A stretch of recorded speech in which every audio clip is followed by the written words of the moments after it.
chicos. La música que compartíamos a esta hora de la mañana al amanecer, ¿no? Estamos ahí porque tenemos como diferentes números. Sergeant García con Al Amanecer a esta hora. Y a esta hora vamos a compartir el podcast, el micro, la intervención de Ana María Gorosito Kramer, docente investigadora de nuestra universidad, como cada semana aportando al análisis, a la reflexión, una mirada siempre muy interesante sobre las distintas coyunturas que atravesamos. Y en este contexto, hablando justamente de estos tiempos de crisis, ahí para ir de alguna manera hilando distintas problemáticas y distintas situaciones que hemos ido contando en este tiempo. Así que ahí Ana María Gorosito en los podcasts de la Goro. Escuché alguna vez, no hace mucho, que alguien decía que hay un proverbio oriental que cuando te desean algo malo, te dicen así: deseo que vivas tiempos interesantes. Y la verdad es que estamos viviendo tiempos interesantes, en el sentido de que están ocurriendo cosas muy, muy, muy terribles. Ya viste lo que está pasando en Afganistán, que son países que nos parecen muy lejanos, pero cuando nos vamos enterando del fondo de las cosas, realmente son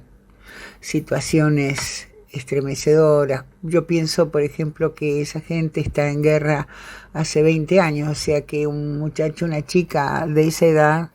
ha vivido toda su vida en la guerra, ¿no? ¿Cómo será esa experiencia de la vida todo el tiempo en la guerra? En fin, y como yo los tiempos interesantes trato de sobrellevarlos con más tranquilidad, últimamente, hace ya bastante, no miro más televisión nacional, sobre todo los noticieros. Yo estoy cansada de escuchar de accidentes de tránsito y cortes de puentes y cosas que pasan en la ciudad de Buenos Aires, porque realmente quisiera saber qué pasa en mi país, en el resto del país y en el resto del mundo, ¿no? Entonces, hace 2 noches, en la televisión alemana,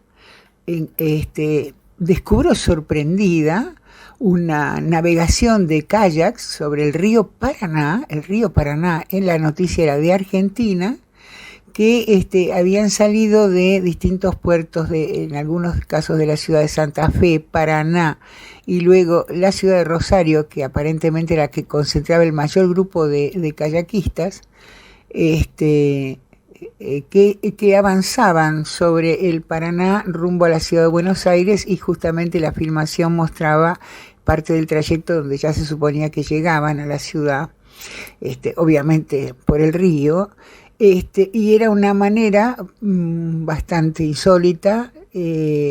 conmovedora, te digo, viendo las imágenes, de la lucha por la defensa de los humedales,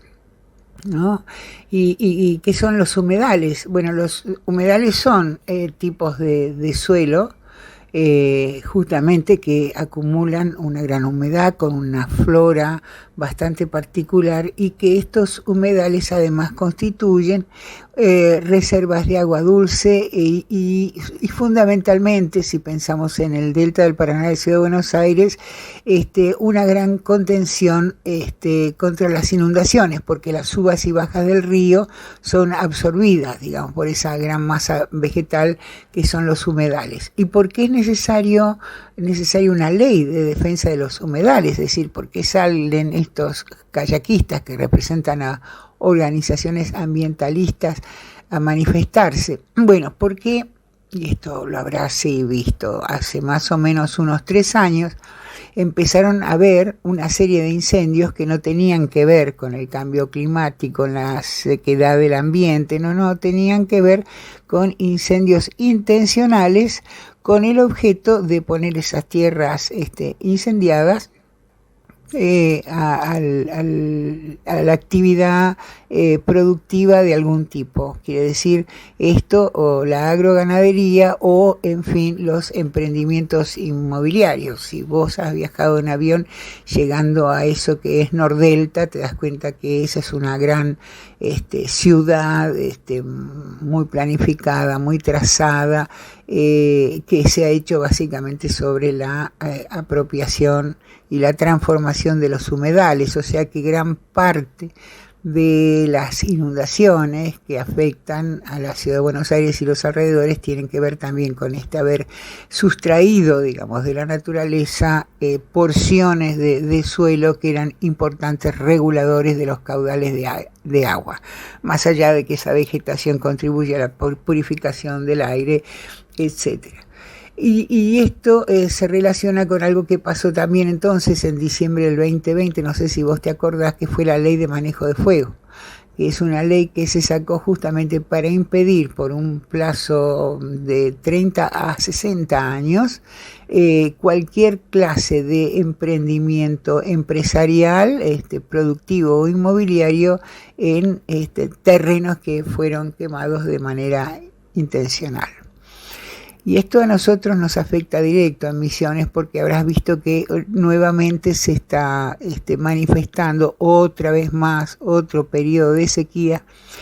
Y el año pasado tuvimos tremendos incendios, no supongo con esto que fueran intencionales, pero incendios producidos porque nuestra masa boscosa, sin las lluvias suficientes, la tala de árboles indiscriminada fue lavando el subsuelo, es decir, no hay retención de aguas y esto va a producir una sequía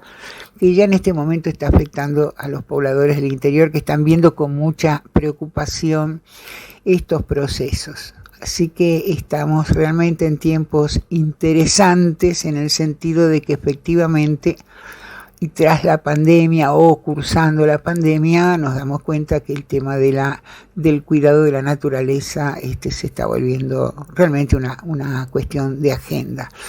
Y en este contexto también la semana pasada, yo te diría que eclosionó para el lunes de esta semana un proceso que viene dándose desde el año pasado, yo creo que desde noviembre,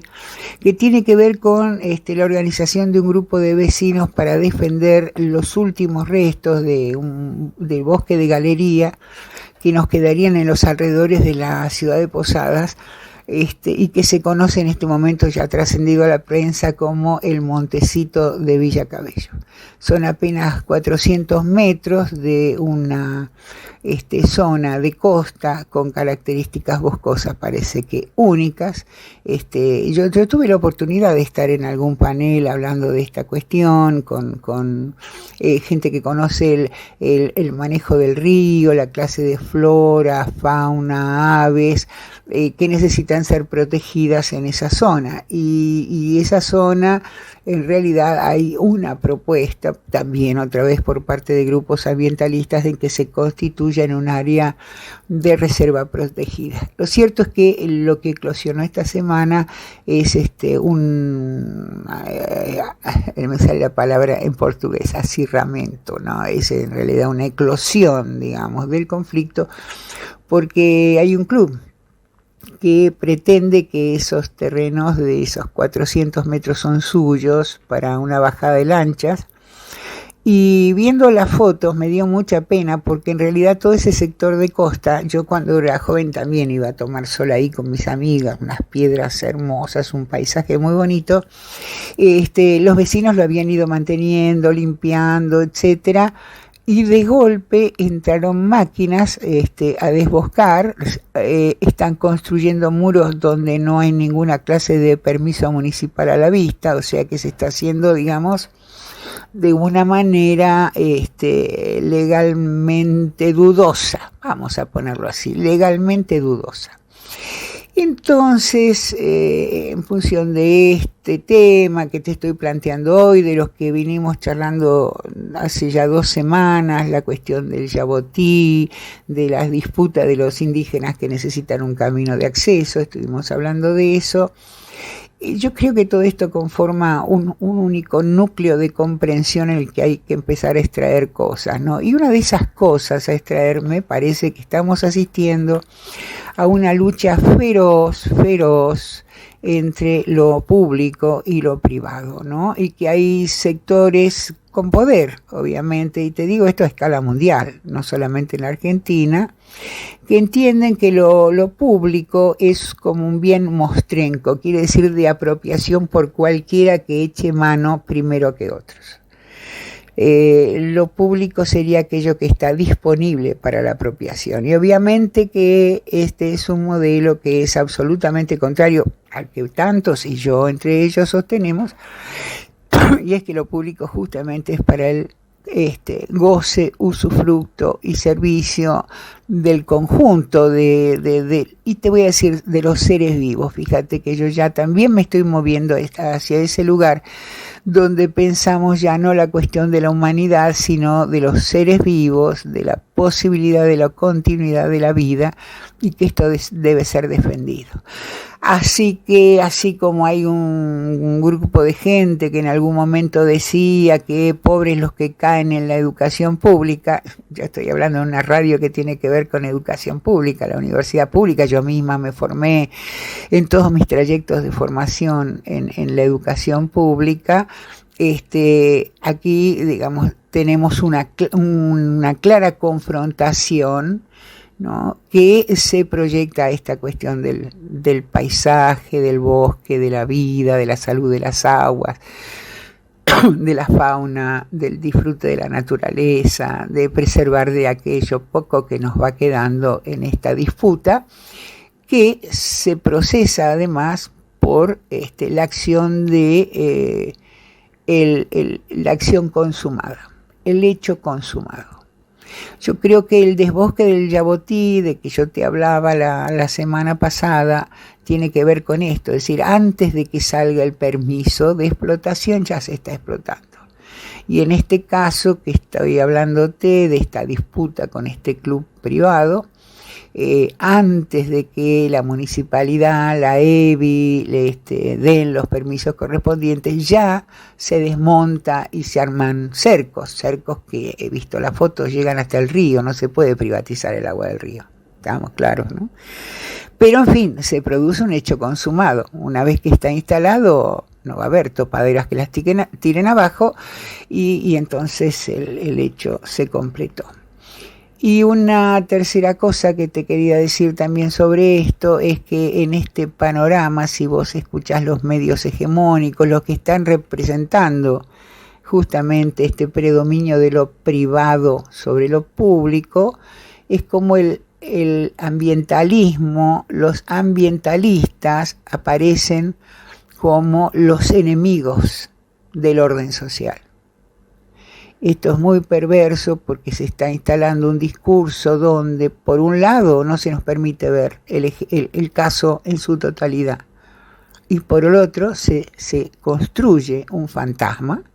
un enemigo, en este caso justamente aquellos que están en la defensa de la vida, en todas sus manifestaciones. Así que te dejo con esto. Estamos viviendo tiempos interesantes, y en estos tiempos interesantes conviene estar alertas y tratar de analizar qué es lo que estamos viviendo, qué es lo que nos están contando, de qué manera nos están pretendiendo orientar nuestras ideas y nuestras posiciones. Bueno, esto es todo y hasta la semana que viene. Ana María Gorosito Kramer, La Goro en podcasts, y qué mejor que en estos tiempos interesantes, entre comillas, tan complejos, tener ahí la orientación, la mirada, la reflexión de Ana para manejarnos, para caminar en estos tiempos interesantes.